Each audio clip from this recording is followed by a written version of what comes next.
Welcome to NC Spin Perspectives, thoughts from North Carolina opinion leaders. We're talking with Dr. George Griffin, former teacher, principal, and program director for DPI.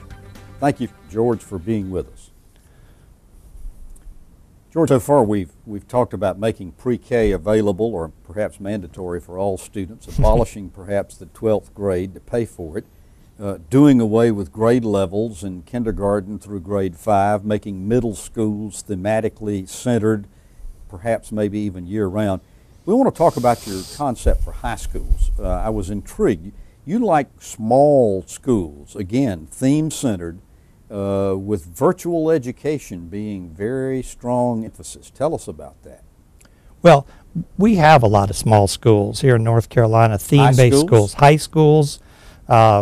Right here in Wake County, there's a number of them. They're typically schools within schools, so you'll hear it referred to as the East something something high school at such a high school, and it'll have 400 students in it, and it'll have its own principal, its own faculty. There's a number of those schools, and they're very popular, and the students are doing very well in them. Is there evidence that smaller schools are more successful? There is some evidence in terms of retention rates. The dropout rates are lower. Students' satisfaction surveys, that kind of thing. There is evidence. There's also plenty of anecdotal evidence that when a student, there's also research evidence, when a student finds a niche in high school, a place to belong, the odds are they're going to be successful. And that niche can be anything. A caring adult, the band, a sports team, a math teacher, a calculus club. I was a high school principal with several thousand students in the school, and you really only get to know the students who are excelling and the ones that are getting in trouble. And there's 1,000 students in the middle that you hardly ever get to know. And that's what I'm talking about as well. Those students need to find something they can really grab onto, get engaged, as you said, and own the responsibility for going to school and learning something. Now, you recommend abolishing the state-mandated testing programs. And that sounds just very, very appealing. The big question, of course, is if we abolish testing programs, how are we going to know how well the kids are doing? Okay, great questions.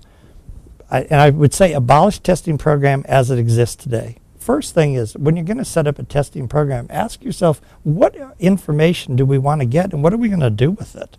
The testing program we have today isn't being very successful at taking that data and feeding it back into the classroom and then allowing teachers to alter what they do to make students successful. To use the information to that would be the way to use it. Getting. Right. And so in schools that are successful with their testing programs, they might administer tests every 3 weeks, but they don't go publish who got the highest, who got the lowest. Instead, the teachers get together, and again, this is nothing new, but in successful schools, teachers get together and start rethinking, well, this group didn't do too well. Maybe we didn't teach it well, or maybe they just are having trouble learning it. Let's try something different with this group and do it again. That's a good use of a testing program. Now, I know the public rightfully wants to know how well are our kids doing compared to kids around the country or in the state, and that's the piece where I said, purchase a standardized test. We used to do it. It worked well.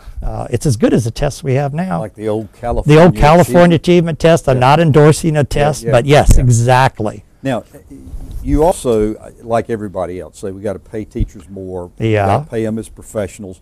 But you say these salaries should be based on supply and demand, not necessarily just on a static scale. Right. That never goes over well with people if they're in the category that wouldn't be the higher paid. But the math teachers, science teachers, the truth is we need good teachers. They're hard to find. We need to put some incentives out there. I really believe that. That's not a negative comment about teachers in other areas, because we need good English teachers, social studies teachers, and I did name some categories just to make the point. I think we need to get more realistic about what the market will bear to keep teachers in the field. I really do. Thank you, George Griffin, for being on NC Spin Perspective. Thank you, Tom.